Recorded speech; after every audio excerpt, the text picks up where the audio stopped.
Hey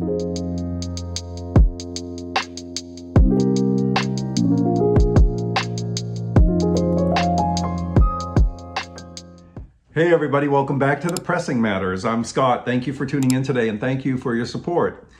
Well, you're probably here because you're wondering if you need another copy of Yes, Fragile. I wondered that myself. However, this is Analogue Productions we're talking about. And the new Analogue Productions Atlantic 75 series release has landed and it's been in my house for a couple of weeks. And I've been doing some evaluations with the top contender from my previous shootout. Several months back, I did an extensive shootout of Fragile in preparation for this video.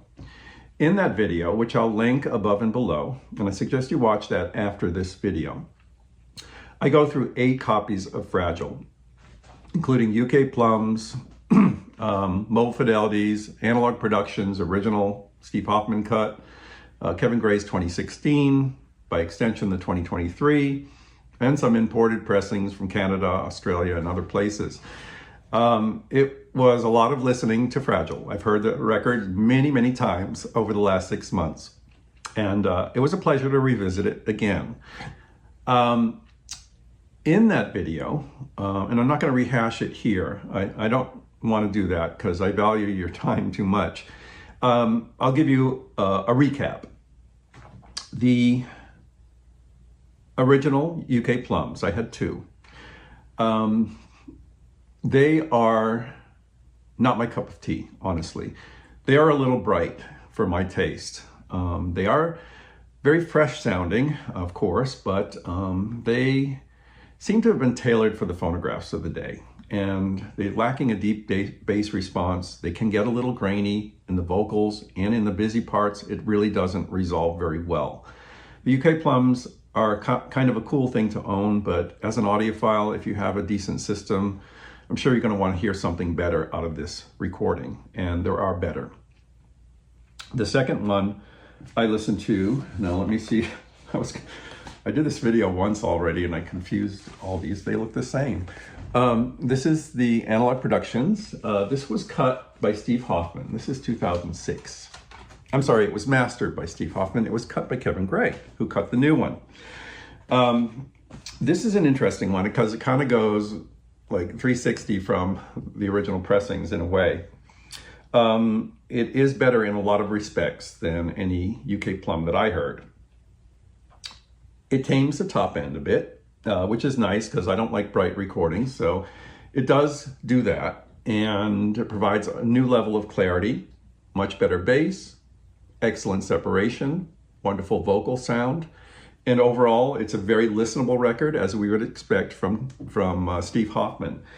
My only criticism of this one, and it was minor, but it was there, is if you've heard the UK Plums, you know that they can have an exciting energy about them. And because that top end was tamed to get that clarity and a little more listenable sound, it's missing a little bit of the top end drive that the best pressings have.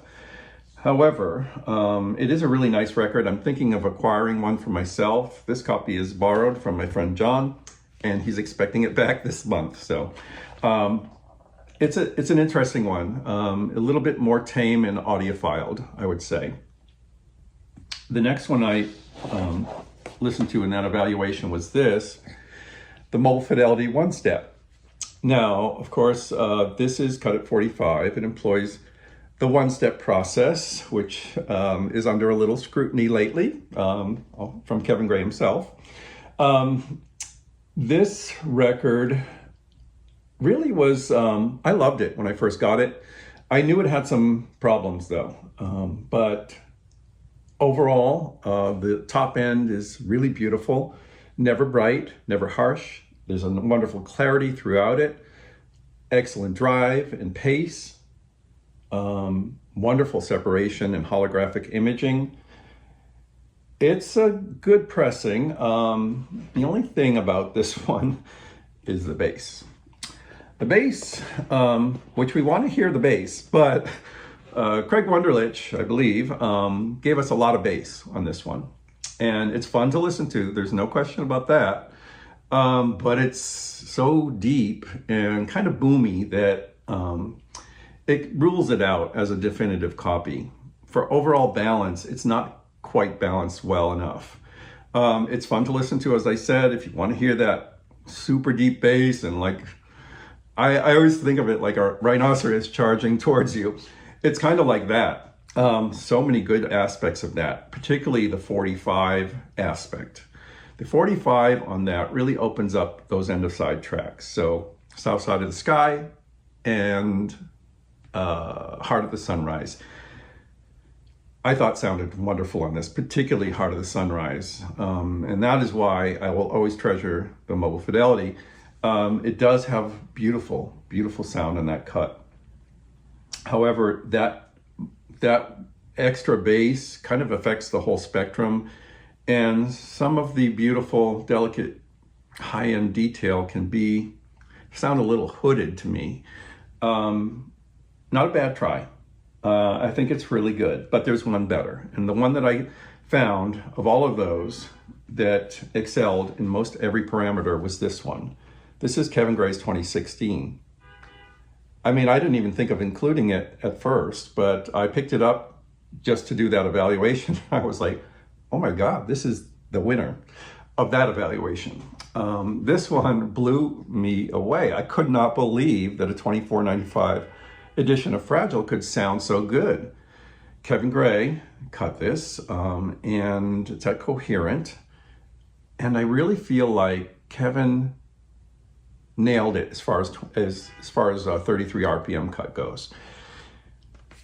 It has the excitement and drive of the best pressing. So if you've heard those UK plums, you're going to hear that exciting top, but it's not hashy, it's not grainy, it's not bright, it's just perfect.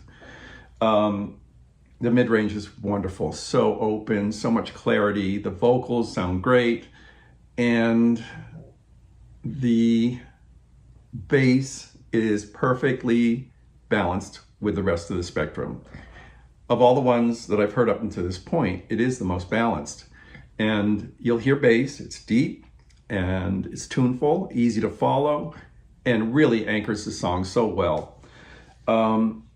If you have a 33, if you are searching for a 33, this one is what I would recommend. $24.95, I believe, on Amazon. I have that in my store. So what about this? Let's look at one thing here. I want to show you, because you know I'm a sucker for packaging and presentation. I'm going to show you these in close-up, but this 2016 of Fragile has, it looks like deep saturation of the blue, but when you really look at it, especially in comparison to Chad's new cut, it's lost a lot of details in here.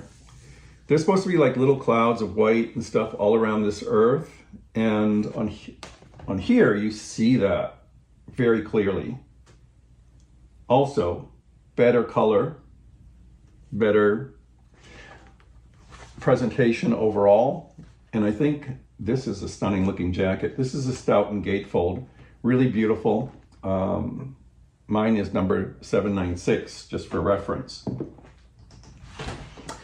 I think the people at Analogue Productions and Kevin Gray himself realized that he really did strike a really good balance on his 2016, and it should be the template to go forward with any other pressing of Fragile.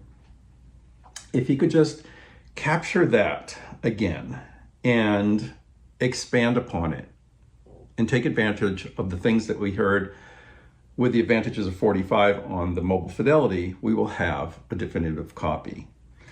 And he's done that. He has done that. You won't hear a difference in tonality so much as increases in power, dynamics.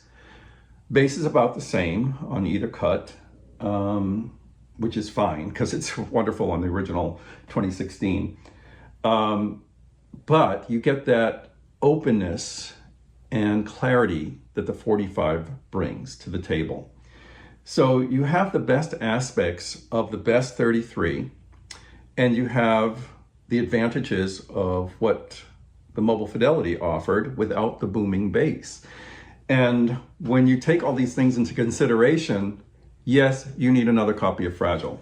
I hate to say that, but it's true. If you're not into 45s, of course, this is the one I would recommend, the Kevin Gray 2016. But those of us who have been loving these 45s, another great one right here is, yes, Fragile. I think they did exactly what needed to be done in bringing this to life in the best way possible without going overboard on bass, on treble, just opening it up, lowering the distortion, and giving us a beautiful, beautiful rendition of what's on this tape. So in conclusion, I really think that the Atlantic 75 series release is the definitive copy. It really improves upon the strengths of the 2016. If you are not into 45, the 2016 is highly recommended over all the other pressings I heard. However, if you are okay with 45 and you love what's going on with the Analogue Productions 45 series, this is an easy recommendation. Definitely add it to your collection. If you liked the ES album, I think you'll like this one as well. Very, very good job all around from Kevin Gray, Chad Kassem, and Quality Record Pressings, and Stoughton too. Actually, the jacket's really, really pleasing. So those are my thoughts on the Atlantic 75 series release of Fragile. Let me know what you think in the comments. Until next time, I'm Scott for The Pressing Matters. Have a great day.